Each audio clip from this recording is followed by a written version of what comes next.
Ladies and gentlemen, welcome to By the Horns. I'm your host, Ricky Allardyce. With me, as always, my co-host, Brandon van Heerden. It is freezing cold in Cape Town. Excuse my beanie. I'm not as bold as Brandon yet, but my head is very cold. And tonight we are joined by Handre van Heerden. Handre is a fellow Bitcoin maxi. Comes from a background in property development. And tonight we're going to chat to him all about Bitcoin FUD. Handre, welcome to the show.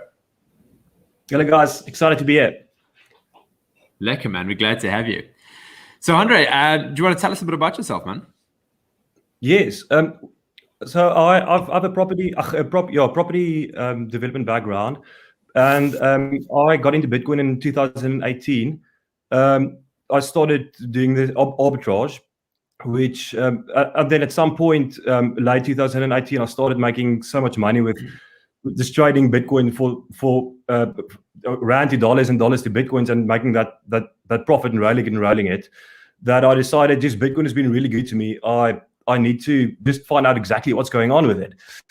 So I went to the Waterfront, the exclusive books, and I asked them, what books do you have on Bitcoin? And there was only one book, and it was the Bitcoin Standard from Saifedean Ammous. Hey, at least they had one good one there, huh? So that book completely changed my life. It's incredible.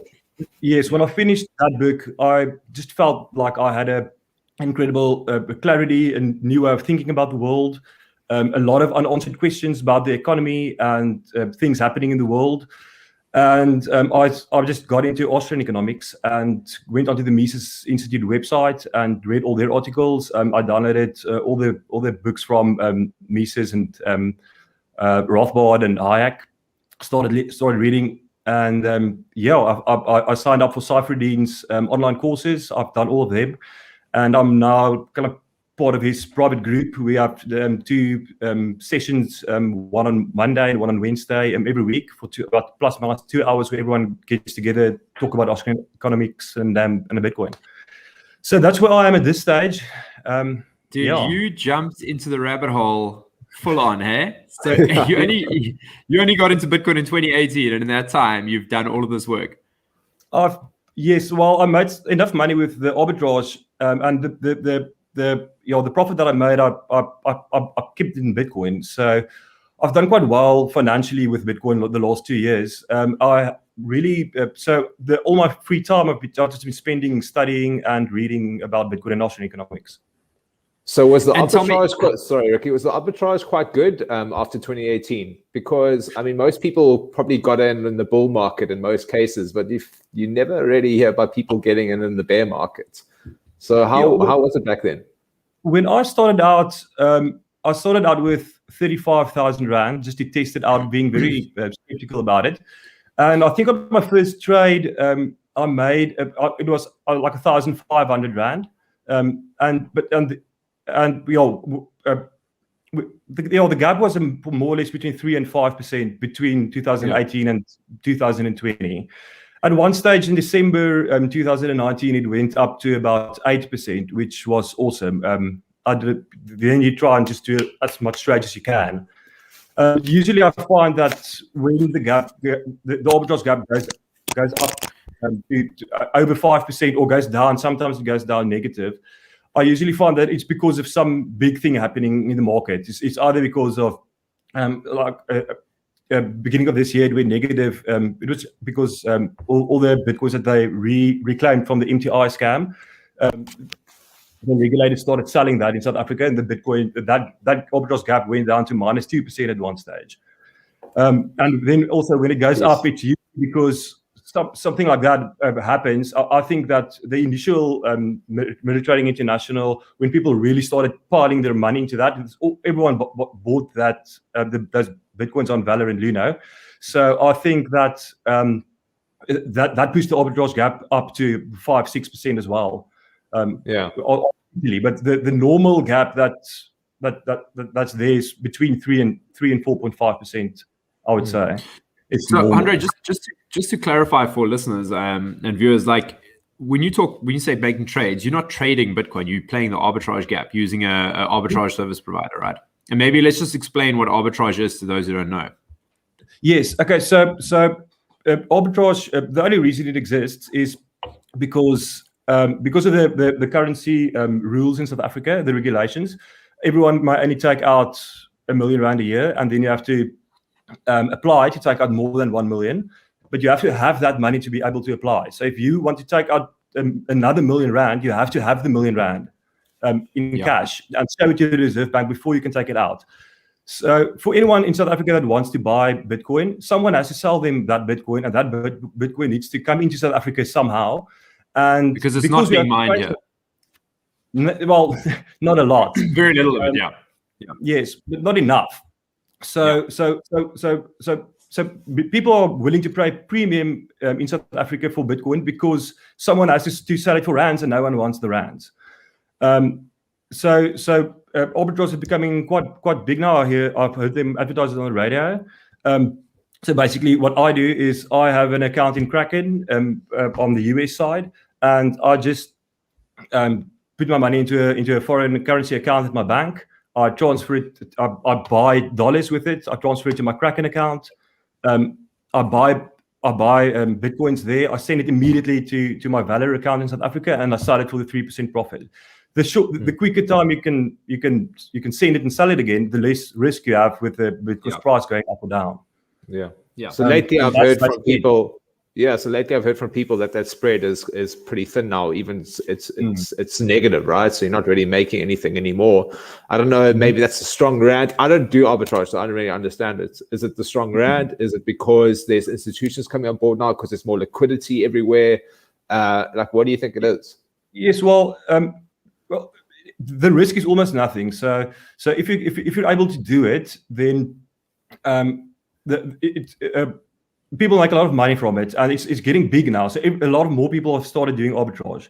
So that just naturally brings that arbitrage gap down. That's how it works. Okay.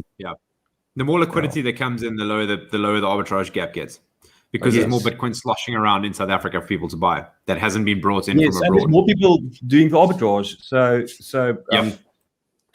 If the amount of people trying to buy Bitcoin in South Africa that's not doing arbitrage goes up again, that gap will get better. And as the gap goes down and people are not making money out of it, some people will stop doing it, and then the gap will get better again.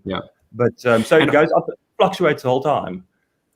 And arbitrage is one of those good things that works really well in a bear market, because there's less demand for Bitcoin locally when there's a bear market, which means the arbitrage gap increases. So when there's a bear market, you can run your arbitrage loops and still make Bitcoin.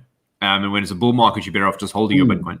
Because what people forget who are arbitraging a lot is that they might hold their Bitcoin, be running arbitrage loops during a bull market, but Bitcoin increases by 50% over the same time period. You've managed to run R1 million in loops, and you only make 18% in total gain from your arbitrage, and you missed out. So you actually have less Bitcoin. Yeah, that's what happened to me. Luckily, after I started, I read the Bitcoin Standard. I arbitraged with my own money for a year. Back then, the regulations wasn't that tight as it is now. But anyway, I made quite a lot of money, and then I made a calculation, and I saw that if I just took my money in the beginning of 2019 and bought Bitcoin and just held it, I would have had more than doing all the work and all the risk with the arbitrage throughout the whole year. So then I took all my spare cash that I'm not arbitraging with and put it into Bitcoin. So that's the thing. Sorry, I really want to harp on that point, because it's the same thing as shitcoining, right? You lost a lot of Bitcoin if you shitcoined, undoubtedly. How did you calculate that? And I don't know, I really want to get that across to people. That's just the importance of just buying and holding for the long term. How did you get that calculation? Well, simply put, Brandon, how it works is if you are taking 100,000 Rand and you're looping it 10 times, every time you loop it, let's say the profit is 3%, you have to roll that 3% back over into dollars to buy more Bitcoin, to bring back home, to sell for rands, to take your profit, and then you keep rolling that profit over. So you're basically accumulating fiat. So at the end of your 10 cycles, we've run your full R1 million before you have to apply for a new allowance from the Reserve Bank. The total profit margin you've got, the amount of Bitcoin you can buy with that, if Bitcoin is going up, might be less than the Bitcoin you could have bought if you just bought right in the beginning with the 100 grand. Okay. So that's the key difference. So this is why arbitraging in a bull market is a bad idea. You're going to get wrecked. You're not going to get wrecked like if you shitcoin. You're just going to, the opportunity cost is much more. Because the thing with arbitrage, it's a risk-free trade, but the risk you're running is opportunity cost, basically. So if you're doing it in a bear market, great time to be doing it.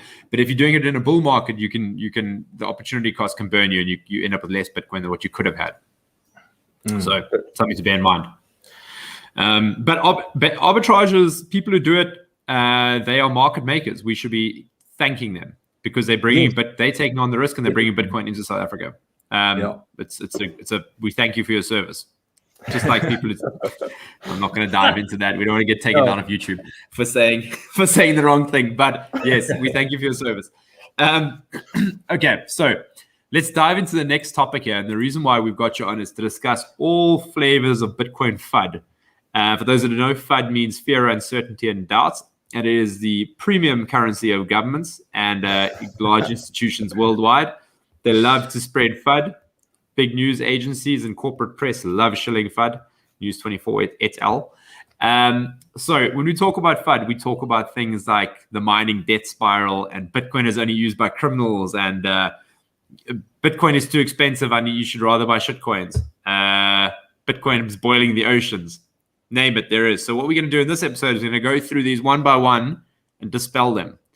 I personally am looking forward to it.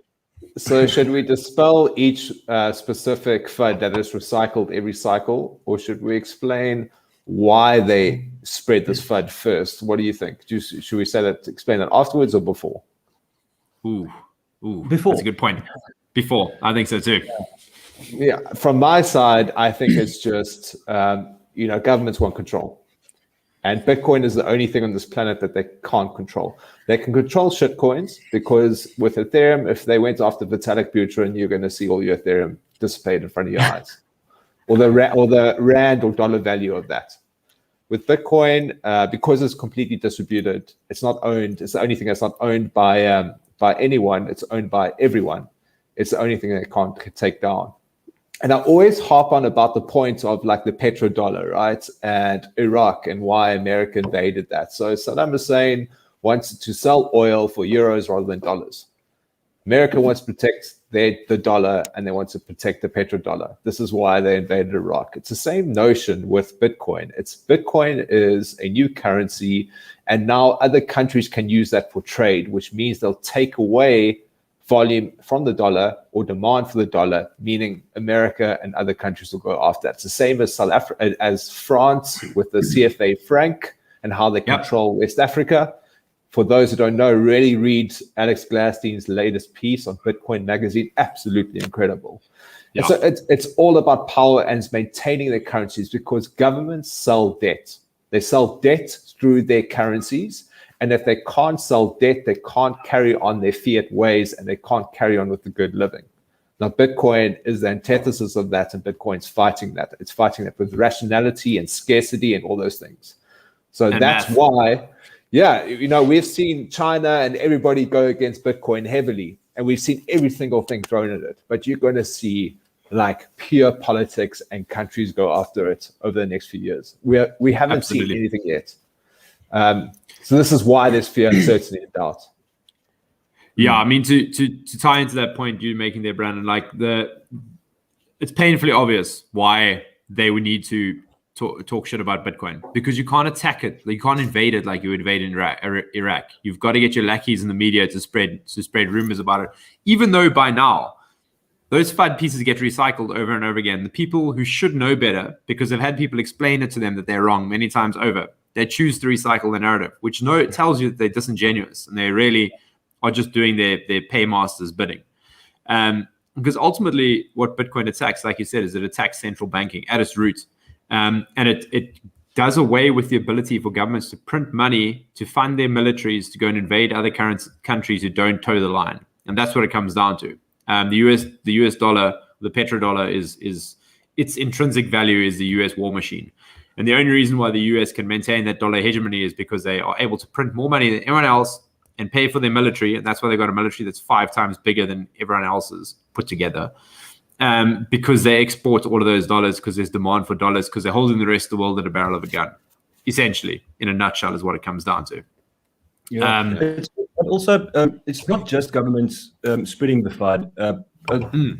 Mainstream media institutions, they have incentive not to push Bitcoin onto the people in every single country because there's no money for them to make out of it in any way. And also, I think a lot of ignorance involved with the FUD. Like one of the main things, the unit bias, where people think, Bitcoin can't work because it's too expensive for one Bitcoin. How can it ever work as a currency if it's $30,000 for one Bitcoin? There are people that really don't understand that they haven't been taught that it's, or they haven't learned yet. So ignorance plays a big part in people slurping up the FUD and believing it. Yeah, I mean, the ignorance only works on the ignorant, right? So like the people peddling the FUD know that they're lying, but they rely on people who just read headlines to read it. Bitcoin boils the oceans. Oh, I guess it's boiling the oceans then, and they rely on the ignorant. But that control is slipping. And before we dive into the rest of the FUD, I think there's one major piece of FUD we need to address first off, and that kind of comes from people who should be on the freedom-oriented side of this argument. And I think we're losing supporters because of it. Not losing supporters, but they're people who could be Bitcoiners, is that there's the I'm going to say not necessarily right-wing, but the more like freedom-oriented people out there who somehow believe that Bitcoin is a new world order coin controlled by the globalists. And can we attack that one head on first? Because I had to deal with it like 20 minutes ago.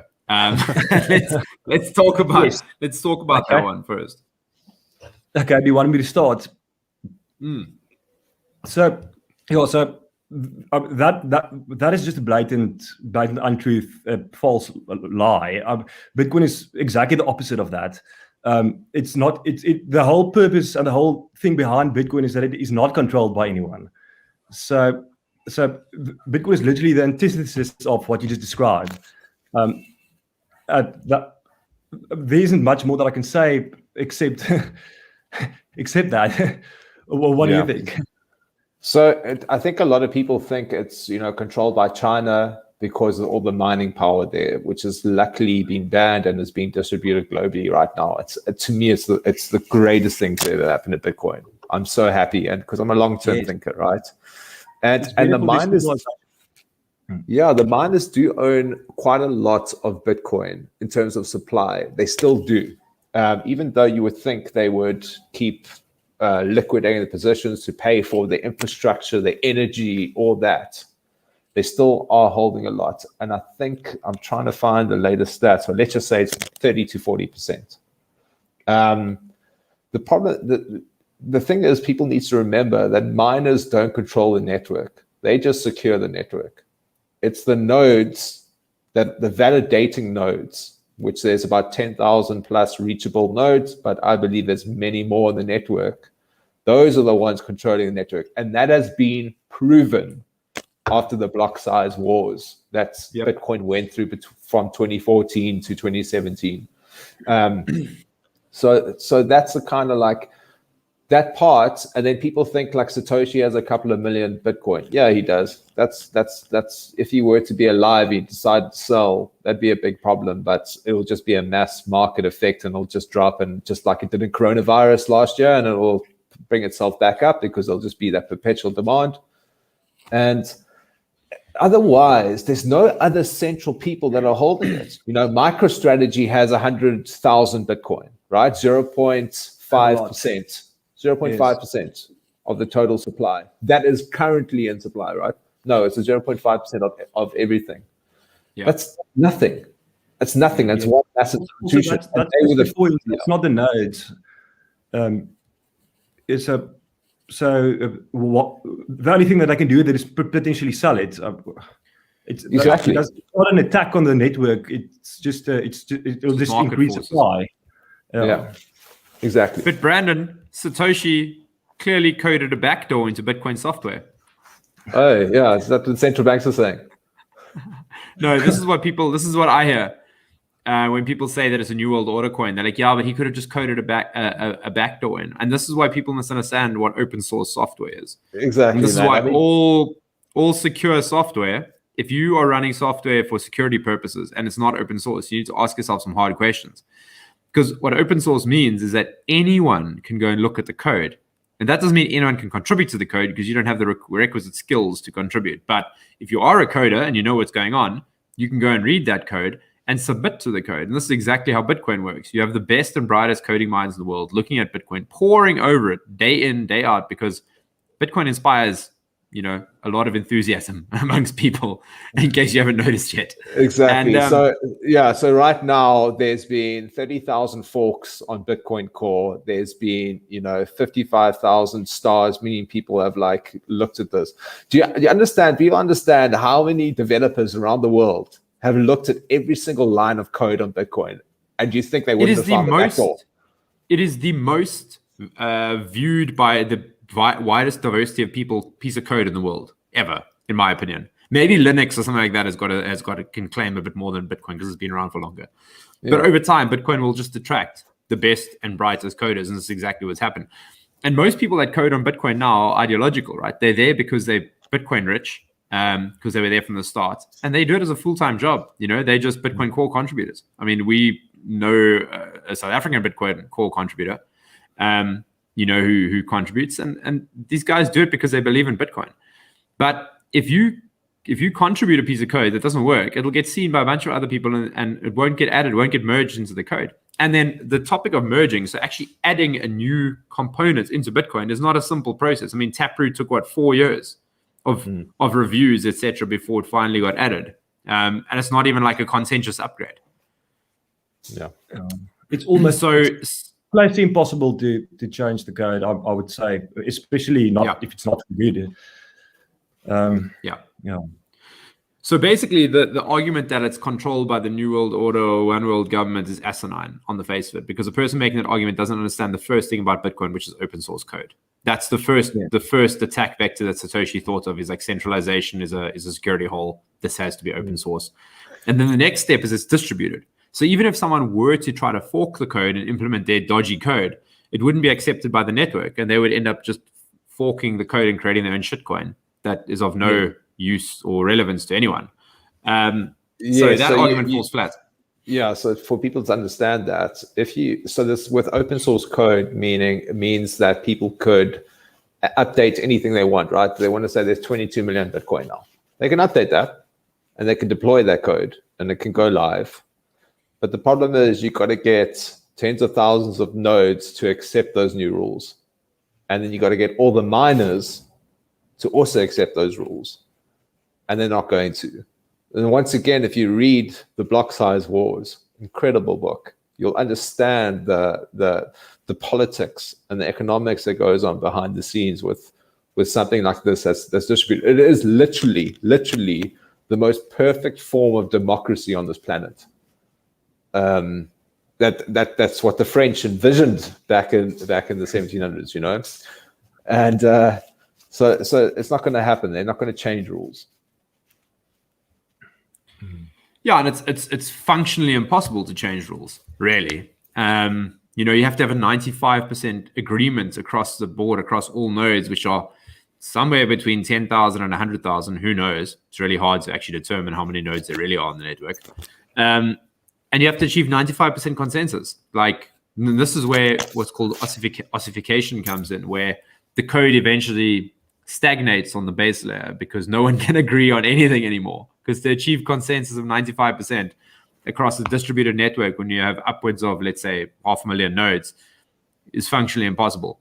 I mean, Twitter is a great example of that. No one agrees on anything, All Twitter is like, the upgrade needs to be exceptional and good for Bitcoin. Yeah. Everyone in the whole network needs to agree on that for it to be implemented. Yes. Oh. Yeah, absolutely. Okay, cool. Myth dispelled. Right, next.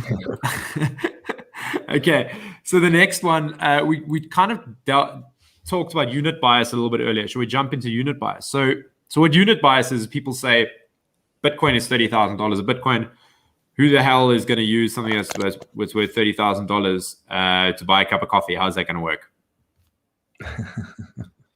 which is the most ridiculous. I mean, this is like step one of FUD. So Bitcoin can be divided up into 100 million different units, and you can buy as much as one Satoshi at a time, which is, what would that be, like 0.00 something South African cents. And anything from that up until, if you buy all the Bitcoins in the world, $800 billion, you can choose how much you want to buy or sell or spend at any stage. You don't have to buy a single Bitcoin. You don't have to buy a half a Bitcoin. You can buy 0.0001 if you want to, or anything in between. It's divided up into 100 million units, or divided. But Handre, why would I buy Bitcoin when it's $30,000 when I can buy Bitcoin Cash for $300? When I can buy Ripple for whatever it is now, I don't know, 25 cents. And Lord knows your the price Ripple is. Bitcoin Cash until it reaches $30,000 as well. That's never gonna happen. So I mean, this is the common argument people make, right? They're like, why should I spend that much money on Bitcoin when Ripple is X or Link is Y? And I just think the answer to that is like, just price it in Satoshis. One Satoshi is a 1/200th of a US dollar. Is that cheap enough for you? And also the price of one single coin has got nothing to do with the value of the network or anything. It's the same. People have unit bias with shares as well. And they think that if a share on any stock exchange is, the price is 1,000 rand, then that share is better than a share that's price is, say, 30 rand for the share, which is, it's just a very low level dumb concept, because the price of one single unit's got nothing to do with the value of that unit or the value of the entire system or the entire company. If a company's share price is dependent on the amount of shares issued. So if there's not a lot of shares, if you only have 1 million shares issued and the company share price is 1 rand, then the value of that company is 1 million rand. But if you have 1 billion shares issued and the share price is also 1 rand, then the company is worth 1 billion rand. So the price of a single unit is irrelevant. It doesn't mean anything actually. This is why Berkshire Hathaway shares are so expensive, right? Because they've never diluted their shares. Exactly. Yeah. A lot of companies, as soon as it gets up to over $1,000, then they dilute the shares. They just split them in two. So everyone gets, for every share that they had, they get one free share now, and the price just goes from $1,000 to $500 a share. It's just for mathematical purposes mostly, I think. It's just corporate money printing. And this is why you need an immutable ledger, so they can't do that kind of bullshit. Okay, right. Unit bias. What's the next one? Okay, here's one of my personal favorites. But Bitcoin is backed by nothing. Yes. Well, my favorite one on that is, I like it when people say that they like fiat currencies because it's backed by the government. I like to say backed is the wrong word. It's controlled. It's controlled by the government. And Bitcoin is backed by, is not backed by any single institution. It's backed by the millions of users around the world using it every single day. And if you get into Bitcoin, if you open up your own node or just purchase Bitcoin, you're part of that people backing it, if you want to call it that way. Listen, if the South African Rand was backed by the ANC, we'd have some fucking problems on our hands. Well, we do. But I mean, thank goodness it's not backed by them. It's backed by their credit, which is, people just haven't cottoned onto the fact that they're probably bad debtors. But anyway. So I want to hop on about that point, because people think that the dollar and the rand and whatever country's unit is stronger than Bitcoin. But the problem is you got central risk there, right? Let's just look at one country. A lot of things can go wrong in one country. We were chatting on Twitter about that today, Andre. So what happens in South Africa if it goes down the path of Zimbabwefication? The rand plummets, and all assets, even hard assets, will be hurt from that. Through, let's just assume that there was hyperinflation. But with Bitcoin, it's liquid and globalized in every country in the world now. You've got a distributed network, but you've also got distributed risk now. So if something happens in one country with one of their fiat currencies, it's not really going to hurt Bitcoin a lot, other than America or China, whatever, right? For now. So this is a really, people should understand that if you have this asset class, first of all, you can take it anywhere in the world. You immediately got a hard asset. But if something goes wrong anywhere, your asset's still fine. It's still fine because that country doesn't have a big effect on it. Yes. But I mean, going back to what it's backed by, like it's backed by proof of work. That's backed by energy. Yeah, it's backed by energy. That's all it is. You know, it's I don't know if we like want to talk about proof of work, but that's what it's backed by. It's backed by fucking proof of work. Yeah. Well, the for me, the takeaway with this in this point is that there isn't a single point of failure or someone or some institution or a group that can come and fuck with it. And that's the beauty of it for me regarding this point. Any other currency or shitcoin, they have a group of people or institution that can control it or make with it what they please. Every government currency has that. Every shitcoin has that. Bitcoin is the only one that or place or currency that doesn't have that risk, and that's beautiful to me. That's one of the core reasons that I'm into Bitcoin. You know, and a great example of that is like El Salvador now. So El Salvador is a dollarized country since 2001. They rely on the US dollar and the Fed's monetary policy, right? So if the Fed prints money, El Salvador experiences inflation. And because of the America's position as a world reserve currency, there's massive demand for US dollars, which means when they print money, they don't experience the inflation. But the other people who are using the dollars, especially poor countries who don't hold a large amount of dollars themselves and have no assets that appreciate in dollar value, especially in El Salvador, like it's a great example, 70% are unbanked, which means those 70% don't own homes that are mortgaged or that they own outright. They don't own stock portfolios. They don't, until now, didn't own Bitcoin. So they have no way to hedge themselves against the inflation. They just get knied by the inflation. So the Fed prints money and El Salvador experiences inflation. So they've now decided, okay, if we are going to be subject to central bank monetary policy, we might as well be subject to a central bank that is controlled by no one, which is the Bitcoin protocol, which is exactly the point that President Bukele made, which I think was very well taken. And it's interesting that the IMF and the World Bank, it was very clever on Bukele's part to ask them to come and help them to implement Bitcoin. And the reason why he did that is because he knows they know fuck all about Bitcoin. What are they going to come and do there? They don't know shit. But he wanted them to say no, because he wanted the world to see that these guys are the real, they're the vark and the verhaal. They're the real assholes here, you know? They're now saying, oh, Bitcoin, it's not transparent.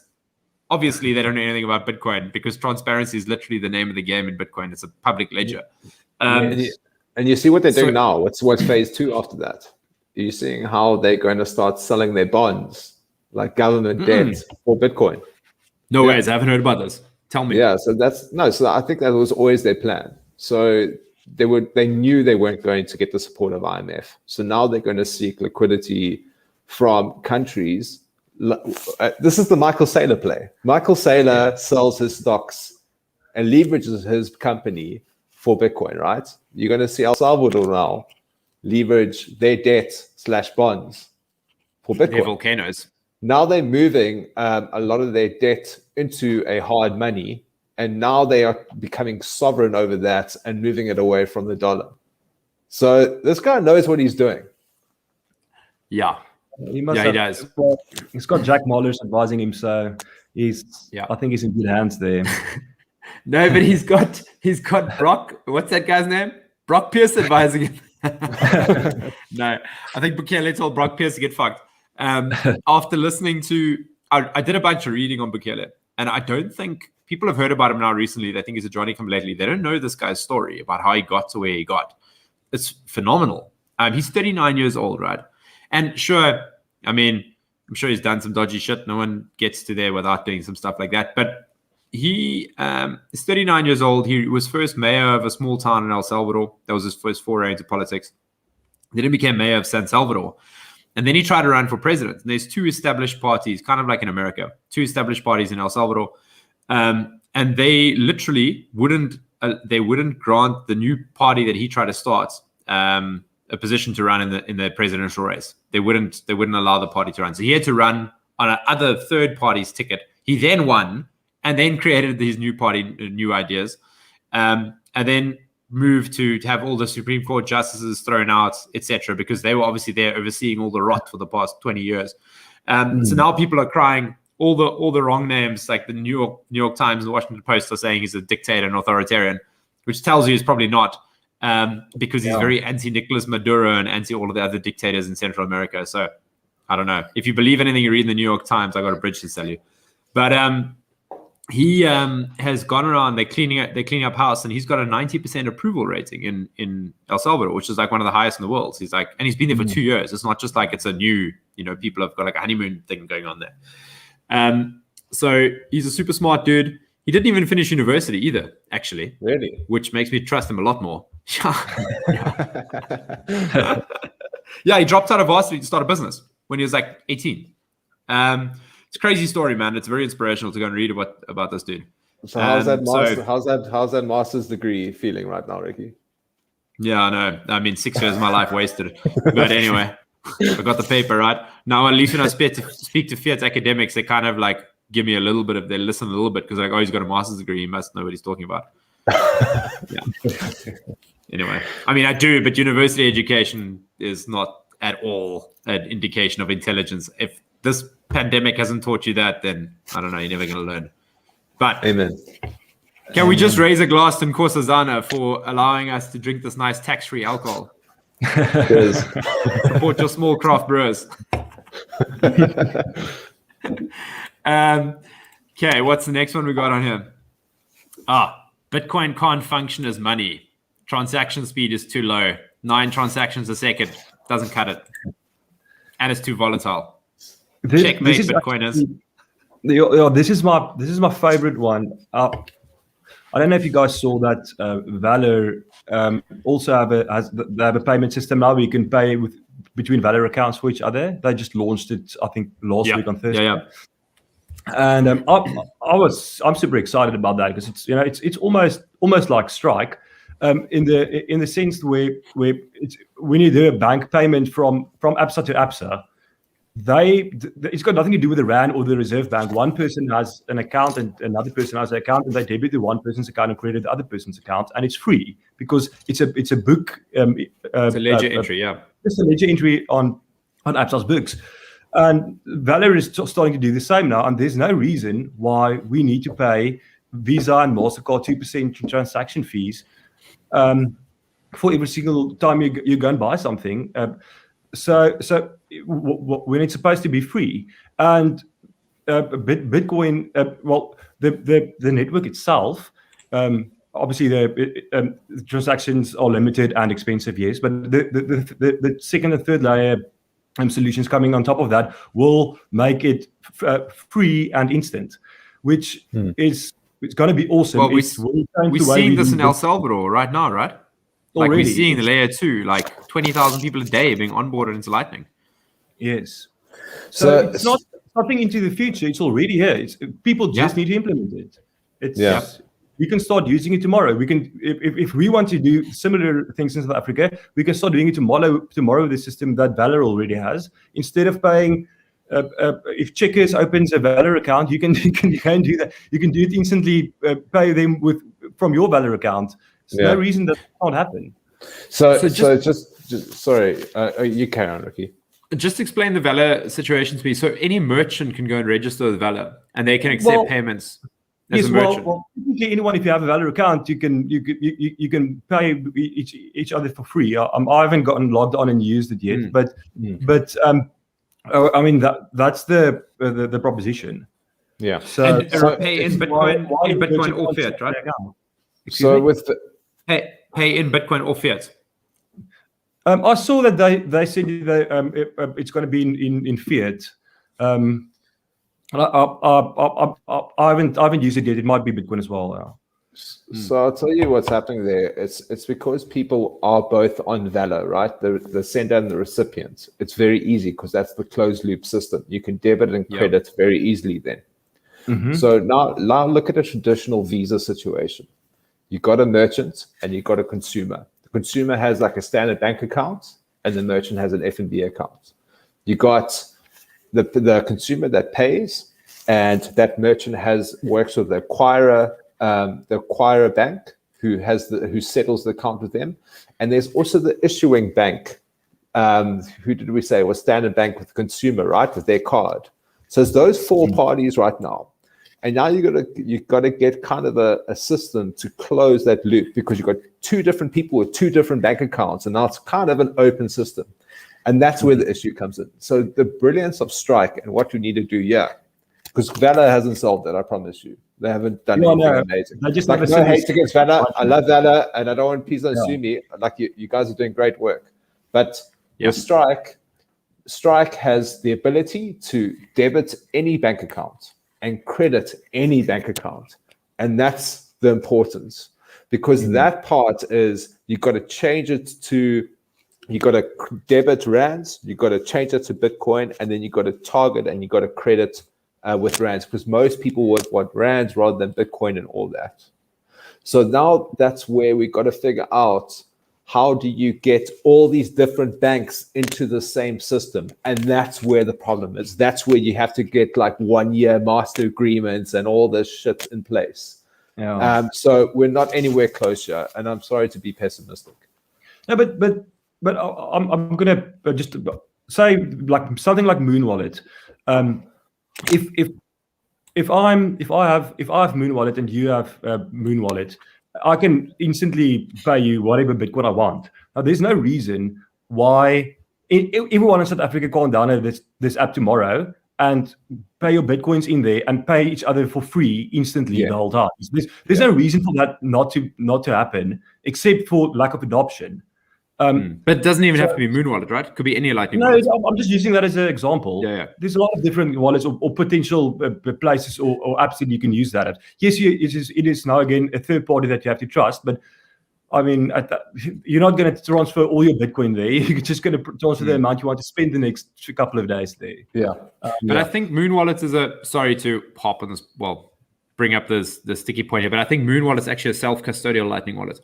So with the example of Moon, then you're not trusting any third party. But if you're using Blue Wallet, you would be trusting their Lightning wallet. But the beauty of the Lightning network being a protocol is that you can take any wallets, you can even build a wallet yourself if you want, and you can interact in the Lightning network. And we can send sats to each other essentially for free. I mean, you still pay, but it's like literally nothing.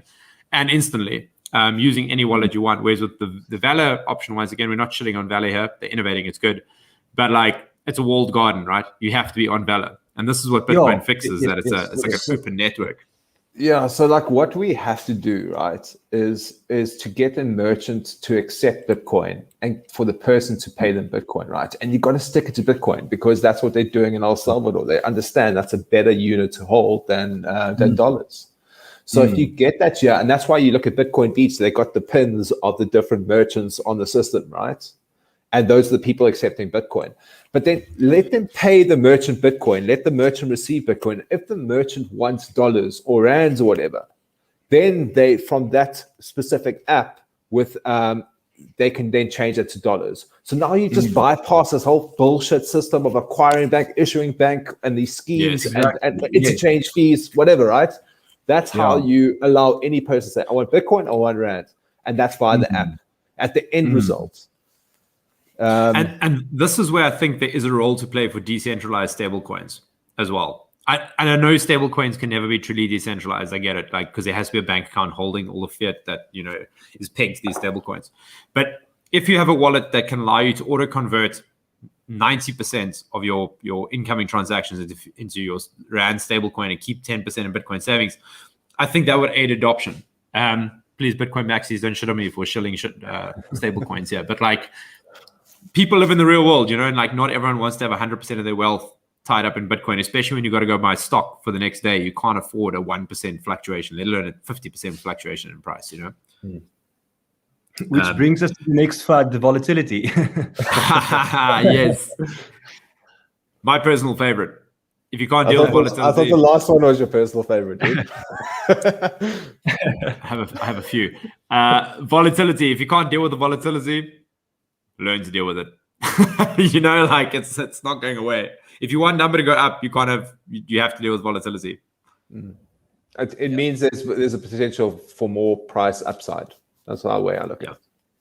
Yeah. And also it's volatile, but over 10 years, average 200% increase per year. I'll take that any day. I mean, exactly. So this is the thing, right? Like if you can position size accordingly to tolerate to your personal risk threshold, then volatility doesn't matter. Yes. If you are 75 years old and you need to know that you have to have X amount of rands per year to deal with, expenses, then you can't afford to be 100% in Bitcoin. Maybe you can afford to be 5% in Bitcoin. But if you're 20 years old, you got your whole life ahead of you, then ride that tiger, bro. It's only gonna be good to you if you can stay on.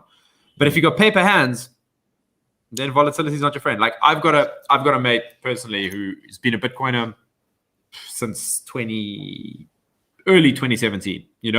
So he's been through a whole cycle.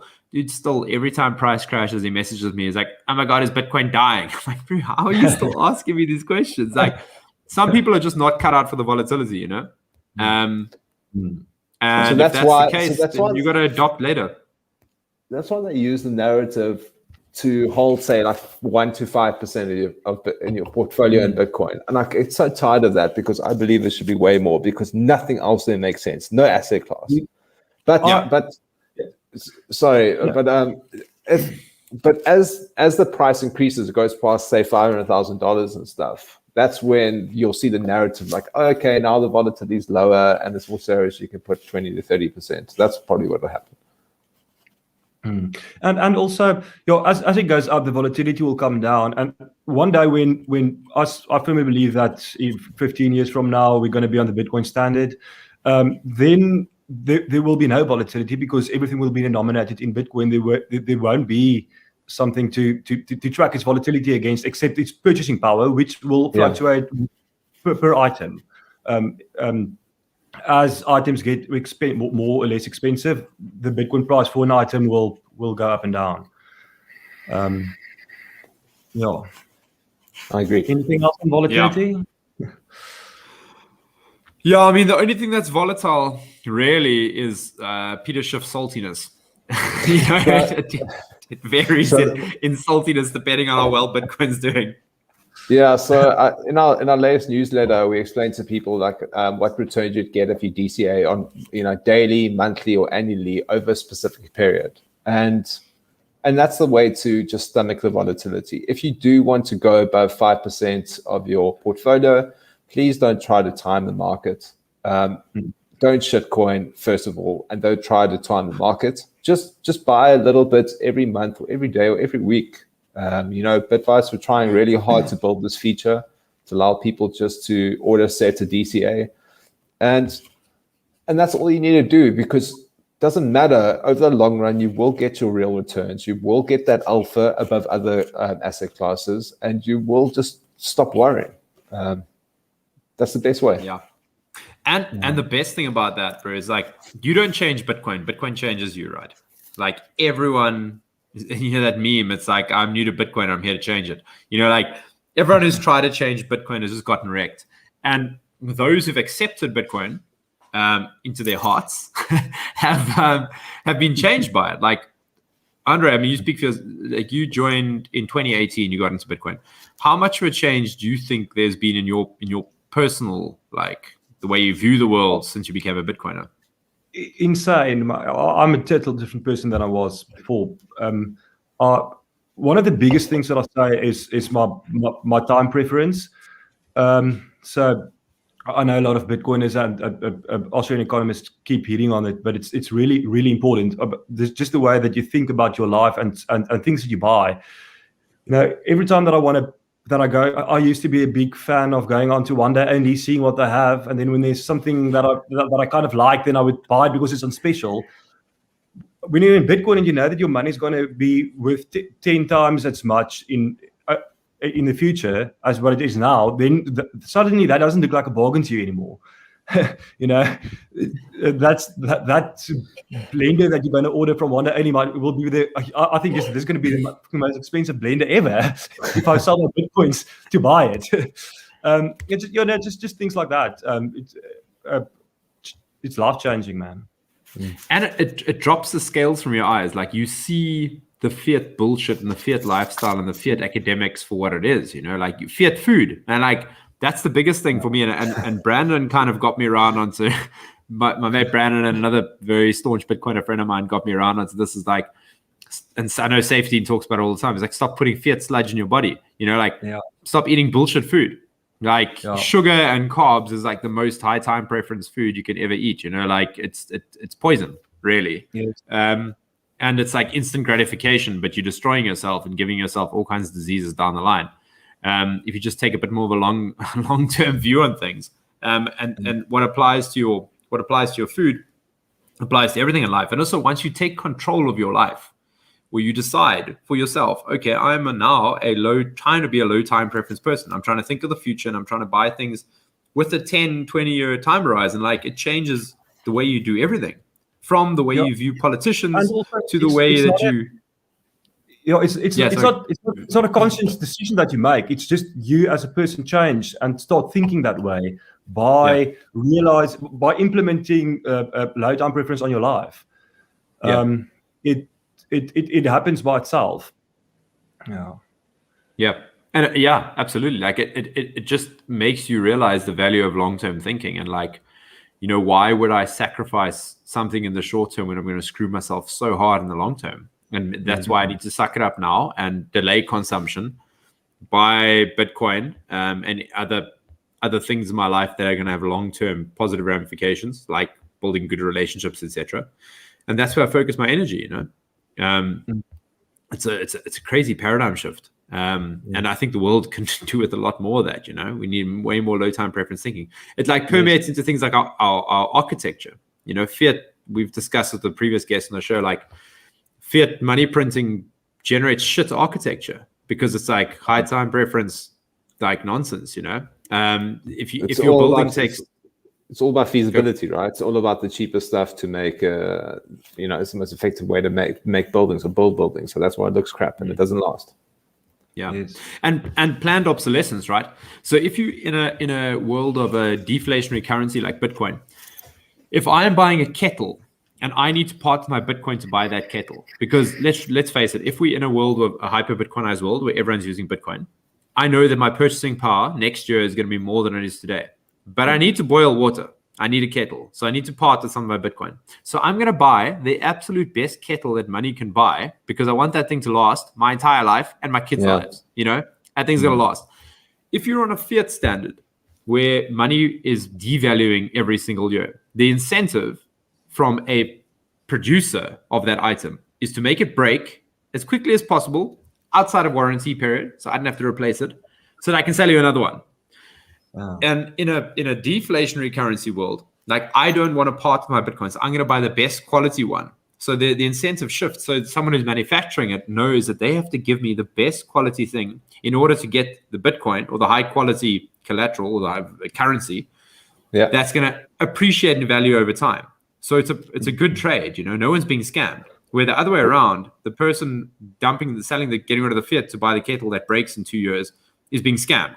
Basically, and you have to keep buying this thing, and that has larger consequences for society. Why are landfills so full? Why is there so much plastic in the sea? It's because we're printing money.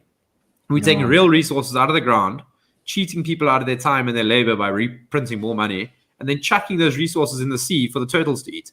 Like the fiat standard destroys everything. It's a behemoth, you know. We're talking real economics now. We're talking real economics now, and like going back to property. Handre, I also come from a property background at Varsity, and I remember like looking at, if you were to build a property development, it was all focused on like what's your internal rates of return and when do you get back to balance, right?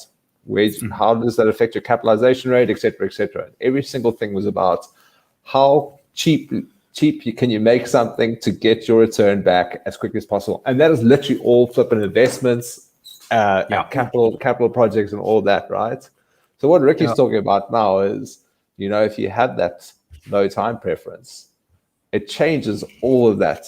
It changes the fact that you're not going to do it that way. You're going to see how long can it last for, rather than how quickly can I get my return. Every single economic calculation is changed by deflationary currency.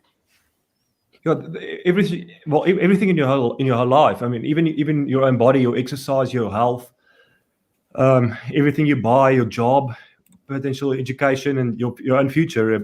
As soon as you start thinking long term and not short term, it just changes everything. And the more people start thinking that way, the world's going to change for the better. And Bitcoin has that effect on people, whether they want it or not. So that's going to be one of the knock-on effects of the Bitcoin standard when it gets fully adopted. It's going to be, the whole world's going to change for the better. Yeah, I mean, can you imagine being a parent about to send your kids to varsity now, and you have to make the choice: do I spend 1 Bitcoin on having my son do a degree in feminist dance therapy, or how am I going to spend this 1 Bitcoin now? Is this really worth it? It changes everything. So if you start pricing things in Bitcoin now, it's going to change your perspective. Like, why are my kids going to study some bullshit that's, not useful to society at all, as a cancer on society, really? How am I going to, what my economic calculations? But if I'm pricing this in fiat, I'm like, well, this fiat is inflating at a rate of 10% a year anyway. It's a totally different calculation, because it's a replaceable asset. Whereas once your Bitcoin is gone, bro, it's gone. Someone else has got it. It's not coming back to you. No matter how close you are to the money printer. Anyway, right. Next one.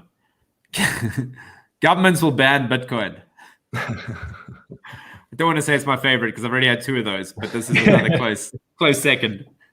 It is also one of the more ridiculous ones. Governments, it's the same as saying government is going to ban the internet. Firstly, it's impossible to implement. You can say that you ban it and you can make a law, but it's impossible to implement it. You can't go to every single person's house and confiscate their nodes or stop them from visiting websites and using Bitcoin. It is physically impossible for any government, even a good government, never mind the ANC. Yes, and then second, the second argument debunking this is. If one government decides to stop it, the other governments will implement it. The whole world's governments aren't going to stop it simultaneously, and that government will then inevitably shoot themselves in the foot by banning it, because the other government and the other people and citizens in other countries will have the benefits and their citizens not. 10 years from now, if a country successfully bans Bitcoin, they're going to be probably the poorest country in the world. So have fun staying poor.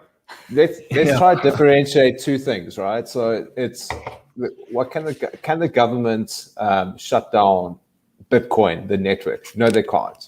It's this recent development with China is one of the biggest tests it's ever faced, and it's just showing like how it cannot, right? It just can't. And please don't argue that fact. But what can governments do? Governments can fight another thing. They can fight its market cap. It can fight the things that make it high in value. And so the former is something that's in perpetuity and long term, that they can't take down. And the latter is something that's short term and affects its volatility, right? But eventually, because it's distributed globally, those socio-political issues that are centralized become redundant. And now only one country can affect it in this way and another in this way, whatever. The world is not going to become uniform in what they want to bring down Bitcoin because of the judicial game theory playing out, et cetera, et cetera. So once again, they can only affect the price of Bitcoin and the price of Bitcoin only. They can't affect the network. And it's important to remember that. And also, so I'll show, we actually should have started off with this point, but generally, the world governments have been very accommodating and accepting of Bitcoin. In 2013, this FUD might have still stood because no governments had any regulations or had spoken out about it. tell us what the intentions were. But now it's been actually to me surprising how a lot of world governments are embracing it, like El Salvador and South America. But even the ones against it, even China, they're not banning it outright. They're trying to regulate it and work with us, basically. Because I think that they realize that it's impossible to ban it. Yeah, I mean, so prime example, Nigeria. They banned Bitcoin earlier in the year. I think it's February or March. They banned Bitcoin. And then they realized very quickly that the entire remittance market just moved from, because they were using Luna in Nigeria, right? So they were going remittance all over the world, sending it, the Bitcoin to Luna, and then that was the off-ramp going into Naira, and then people getting the Naira that way. And all of that volume moved to the peer-to-peer market when they froze the Bitcoin Naira peg on Luna, and they froze withdrawals into Naira. And all of that volume moved to the peer-to-peer market and didn't come back. So then very quickly they were like, oh shit, we just lost hundreds of millions of dollars in taxes on remittances that we now no longer get. And they're like, okay, whoa, rescind that, stop, come bring your remittances back. It didn't come back. It stayed in the peer-to-peer markets. And there it will stay. So now Nigeria has learned their lesson. Okay, well, you fuck with Bitcoin. And now you've got politicians, parliament members in the Nigerian parliament being like, well, guys, you can't fight it. Let's adopt it. Because if we adopt it, we'll be one of the first. And we've got massive gains to be made. If we do adopt it, we're one of the first to adopt it. So Nigeria is very interesting to me to see what's happening there. Tanzania is signaling. Yeah, they were one of the most Bitcoin adopted countries out there. Yeah. After they banned it, adoption went up even more. I mean, they're ridiculous. Like 32% of the population has used Bitcoin already. It's outrageous. I mean, it's great, but it's great for them. They just shot themselves in the foot. But luckily, it took them 2 weeks to realize, this is a bad idea. I don't think our government will be that quick to respond. They tend to make bad decisions and stick to them. But we'll see. But Tanzania is signaling that they are making moves on Bitcoin. There's Tonga, obviously. There's Paraguay. There's the whole of South America essentially is signaling. Because at the end of the day, no one knows more that the fiat game is up than politicians. They get it. And they know that if it ends on their watch, guillotines are coming. So for them, it's like it's a shell game, right? They don't want the system to the ship to go down on their watch, right? It's life. This is what Trump. Yeah, man, and this is why Trump was juicing the stock market so much. He was like, the market's up better than ever before, and he was like pushing the gains in the stock market. And whenever the stock market like stopped going up and like dipped like a little bit, everyone was like, oh fuck, run the money printer, like they're like, we can't print any harder, it's already printing, But they know the game is up. They know that this can't last. So I think for some politicians, at least, especially opposition parties, start signaling for Bitcoin because they're like, this is an alternative to the status quo. And this is how the game theory plays out. So there's a lot of different games being played. And greed is at the center of all of them. And that's one thing that politicians have no control over at all, is like, because they themselves are greedy. There's politicians themselves that are going to be accumulating Bitcoin, even though they're banning it. I mean, Iran, they were like, we ban mining, and then they go and confiscate the miners.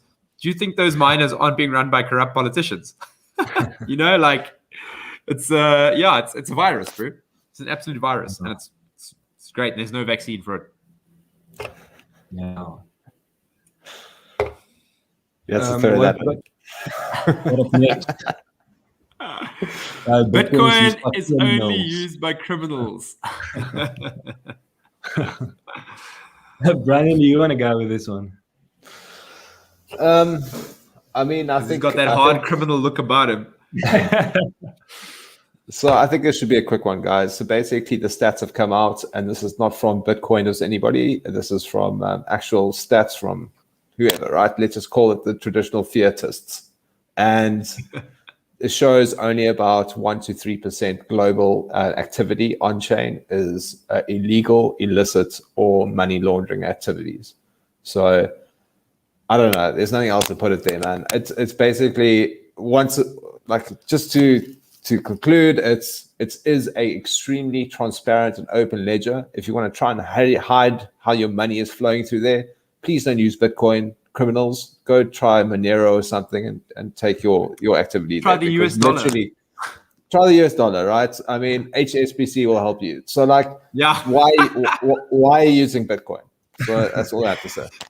Okay, just on that point, HSBC made briefcase size holes in their like deposit slots and in Mexico City where the cartel members could deposit whole like briefcases full of cash. Not shitting you. HSBC has been laundering money for the cartels for years. They basically paid billions of dollars. Yeah, the US dollar is used as the currency of choice of criminals. Yes, and also if you want to be a criminal, there's a lot of things that you can use. Well, Bitcoin is one of them, but you can use any currency. You can use, if you want to steal, you can steal livestock or gold or jewelry. Why Bitcoin? Why this is even discussion in Bitcoin? I don't know. Yeah, because they got to make it look bad. That's it. You just got to paint it in a bad light. And there's an argument to be made with the other side. I mean, like those coins from MTI that they managed to get back, and the oil pipeline hackers in America. They got those Bitcoins back as well. You never hear about some hackers or Ponzi scheme that the people get their rands or their dollars back. It's usually already overseas, distributed into thousands different accounts. Sitting in HSBC. With Bitcoin, these days, you track it. I'm glad you brought that up, Andre. I'm glad you brought up the scams and all those things that happen, Bitcoin and other cryptos, right? And that's, I think, where people allude to with used by criminals. Maybe that's what we should talk about. Exactly. And once again, don't trust something that is inherently sovereign, that was created to allow you to be your own bank. Don't trust that thing with someone else. Then there won't be criminal activity. Hold your own Bitcoin, self-custody it, and then fight the criminals that way, and enjoy your long-term wealth. Just stop keeping your money with other people. Yeah, this particular scam and shitcoin fight in South Africa, I consider this the South Africa's biggest problem with Bitcoin adoption. So in 2016 and 17, when Bitcoin became, or cryptocurrencies became big in South Africa, Bitcoin there was already a lot of shitcoins and scams coming with that. And a lot of people, the first interaction that they've ever had with Bitcoin was from these types of scams. I had a thing open on my desktop here. There's about 80 different crypto related scams that have been exposed. I mean, big ones like MTI, but there's a lot of smaller ones as well. I mean, a lot of people were into carrot bars, and the problem is when you say Bitcoin to someone in South Africa, they've probably either they or their family have been scammed by these people in the last 4 years, and they just connect Bitcoin with that thought, and they call it scam coin or whatever. And that fight really needs to be dispelled in South Africa, because people throw Bitcoin into the same bin with all that trash, and while it's exactly the opposite. I tweeted this yesterday, man. People love being scammed for some reason.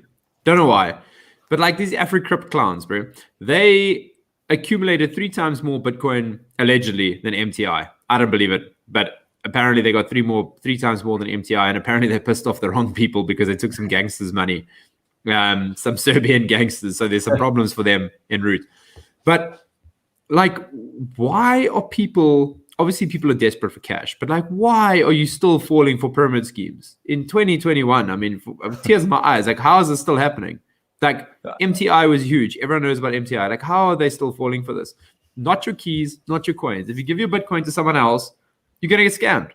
Yeah. Either going to get scammed, or the government's eventually going to freeze those coins, and then you're going to get scammed by the government, which is even worse. It's a sad thing because we're not a financially literate continent. I'm not talking about South Africa as well, and that's what that Paxful CEO was talking about at the Bitcoin conference, right? To say like, Africans are good people. They are the ones getting scammed. They're not the scammers. Like, people think Nigerians and Africans are scammers. They're not. Like 99% of those are getting scammed because they don't understand.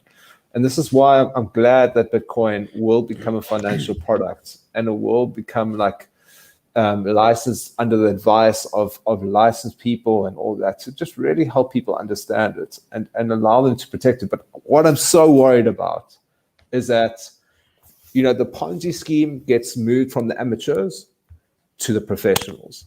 Oh, yeah. And now, to me, banks are cartels, and they are professional Ponzi schemes. They're professional at it. And now you're going to take an asset class, once it becomes licensed, and it's going to move to something where like, oh, okay, you can have 10 shit coins and we're going to keep it in a portfolio and we're going to manage it for you and all these things. And we'll provide you dividends and we're going to build derivatives and all this fucking bullshit. And this is the problem. Like, that's what it's going to move to. Whereas you can just hold Bitcoin yourself and have a great life. And that's the natural evolution of human greed. And watch this happen. That's the problem when it becomes licensed. A lot will be saved, but in the long term, a lot will be hurt.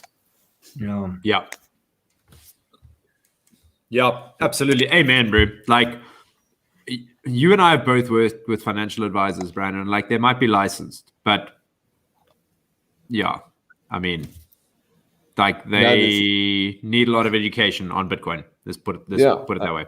And that's what we are for, right? And that's what we're going to try and do. But like I was saying, I'm worried about the big banks and the big banking cartels and the exchanges that we have right now. Those guys are going to become very big once it becomes licensed. And they're going to build a whole lot of different products to just hypothesize Bitcoin and just milk every single thing from you whilst custody your Bitcoin, whilst custody it. And unfortunately, we've got a fight ahead of us. Yeah, look, I mean, the financial service providers, everyone talks about financial advisors selling them retirement policies 20 years ago that went nowhere and the fees were really high. The financial advisors didn't build those products. They're not the guys who designed them and built them and implemented them and distributed them. It's the financial service providers. It's the big, life insurance companies that built that bullshit, that sold people on like, yeah, you're going to be able to retire on this. And that day never came, because they took massive fees and the funds outperformed because they had them locked up in these fucking terrible endowment structures.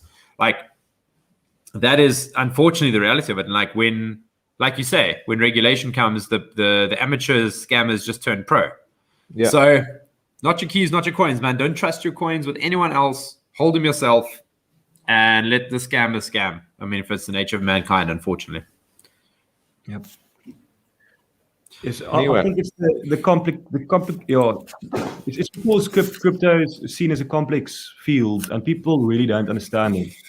And they see people who say that they do understand it as smart, and then they fall for this because the fundamental problem is that they don't understand crypto. They don't even know it. Start thinking about it. So it's like this black hole of that just sucks in the people's money, because they see other people making money with the scams, and they don't understand it. If it was farming, then and someone said, "Give me your sheep, and I will multiply them by 5 every year," then the people understand that no, that's not possible, because it's impossible. Sheep don't breed that fast. Yeah, breed that fast. People can understand that, but as soon as you say crypto, it's just zoop, and the people don't understand, and then they're scammable. And very true. And unfortunately, all shit coins are also like that, and Bitcoin is thrown in the same bin as those things by the South African population at this stage. Someone needs to stand up and educate them and explain. Mainstream media is not going to do it. Explain why Bitcoin is different, why it's the answer and not a scam, basically. This is Brandon's mission in life, bro. You preaching to the choir here. Okay, last one we got here. Bitcoin's boiling the oceans. Save the hottest one for last. So it's certain people in the world want to dictate to other people how they should use their energy or their money. Washing machines are more efficient at washing clothes than it is by doing it by hand, but they also use a lot of energy. Why don't we go and start a petition for everyone to stop using washing machines, because we can save 100 gigawatts per week by everyone going back to washing clothes with their hands. It's the same with Bitcoin. No one should be able to tell other people how to use their energy. And it's a free market. People can use Bitcoin. If people want to use their energy to mine Bitcoin, then they should be allowed to do it. For me, it's as simple as that. Yeah. I mean, and so just to put it into perspective, the always-on devices in the US alone, so TVs and things that are not on, they're just there on standby, use more energy than the Bitcoin network. So are you out there campaigning that always-on devices should be turned off and that everything should be made more efficient? And that no, people aren't. Of course not. So they just latch onto the Bitcoin thing because they're like, oh, it uses a lot of energy. But that's besides the point, really, because Bitcoin mining increases the efficiency of the electricity production system globally. It arbitrages wasted electricity and turns it into something useful. It turns it into the most useful asset mankind has come up with in the last 200 years. Because it's something that frees us from the yoke of central banking, which is a cancer on this fucking planet more than anything else. There's nothing worse than a lot of energy. Central banking. So it takes the most energy. Banking sector as it is at this stage, with all the buildings, all the people working, driving to banks and back, and all that stuff, all the lights in the banks, if you want to include that, all that stuff uses 10 times the electricity that Bitcoin uses worldwide. Yeah. But not even that, it's the wasted energy. Because if you're debasing people's value by printing money all the time, all that energy that they've accumulated in their savings gets wasted. It literally gets lost through inflation. Yeah, it evaporates. So that's the least efficient use of energy ever. And this is why it's such a scam. So if someone thinks that Bitcoin is wasteful, you need to say to them, well, listen, it's the only alternative to central banking, which is the most wasteful thing we've ever come up with. And this is far more efficient because it preserves capital and preserves value. So, are you carrying water for central banking, which is carrying water for waste? I thought you're an environmentalist. Have you seen how in China, since the miners have moved in the last 2-3 weeks, how they can't sell the energy anymore in Sichuan? It's my favorite.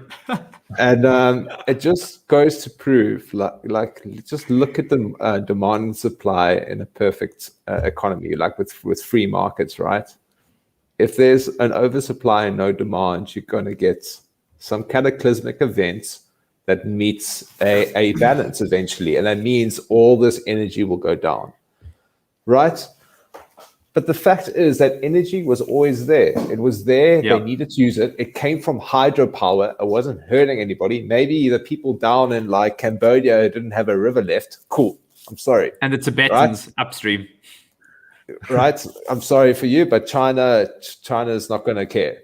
But the problem is that energy was always there, and Bitcoin utilized that energy that was always there to make something of value. And that's where proof of work is, and that's what its underlying value is, et cetera, et cetera. So Bitcoin is just using energy that's already there in the most effective manner. It's using energy that otherwise we wasted. Yeah, it's not using extra energy. It's not destroying oceans. It's using energy. That energy is something that cannot be destroyed. It'll always be there. It needs to get converted to something else. And no one's building power plants to mine Bitcoin because that's not economically viable. That's not how it works. Bitcoin is the buyer of last resort. It only can afford to buy surplus power because of the difficulty adjustment and because of the way that people pay more for residential use of electricity.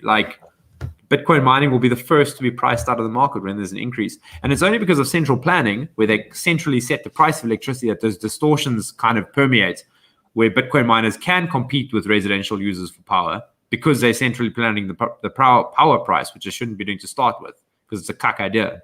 But they do it, But my personal favorite is that Bitcoin mining incentivizes cleaning the oceans, because there's a whole bunch of stranded energy floating around in the sea there in terms of plastic. And we round that up and we burn it and we mine Bitcoin and we clean the oceans.